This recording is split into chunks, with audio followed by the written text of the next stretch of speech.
Video பார்த்துட்ருக்க அனைவருக்கும் வணக்கம். இன்றைக்கி நம்ம இந்த வீடியோவில் எதை பற்றி பார்க்க போகிறோம்னு பார்த்தீங்கன்னா, நான் என்னோடய பண்ணையில் வந்து எப்படி மிக மிக குறைந்த செலவில் வந்து என்னோடய கோழிகளுக்காக கொட்டகை அமைத்தேன் அப்படின்றத வந்து இந்த வீடியோவில் பார்ப்போம். இதில் நாங்கள் என்ன பண்ணியிருக்கோம் அப்படின்னு பார்த்தீங்கன்னா, முதல்ல வந்து சவுக்கு கழியை வந்து வச்சு இந்த மாதிரியான ஸ்ட்ரக்சரில் வந்து கட்டிக்கிட்டோம். இதில் நான் என்னோடய அளவு எப்படி வச்சுருக்கேன்னு பார்த்தீங்கன்னா, 9 அடி 7 அடி 5 அடி அப்படின்ற வந்து ரொம்ப இறக்கமான கோணத்தில் தான் நான் வந்து வச்சுருக்கேன்.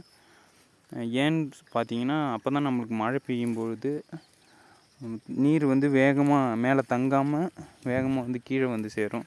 அதுக்காக தான். இதில் அடுத்தது என்ன பண்ணியிருக்குன்னு பார்த்தீங்கன்னா, அடியில் 3 அடிக்கு வந்து இந்த பச்சை கலர் ஸ்கொயர் மெஷ்ஷை வந்து போட்டிருக்கோம். அதுக்கு மேலே மீறக்கூடிய இடத்துல வந்து இந்த ஷேட் நெட்டை வச்சு கவர் பண்ணியிருக்கோம், சாரல் அடிக்காமல் இருக்கிறதுக்காக. மேலே பார்த்தீங்கன்னா ஒரு லேயர் ஷேட் நெட் போட்டிருக்கோம்.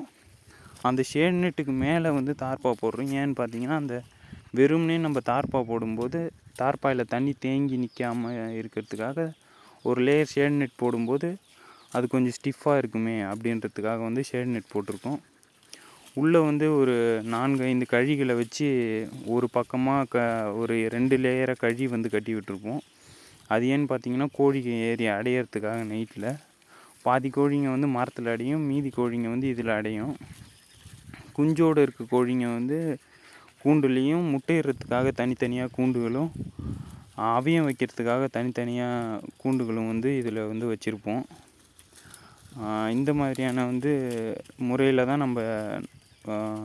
நம்ம கோழிகளுக்கு வந்து கொட்டகை அமைச்சிருக்கோம்.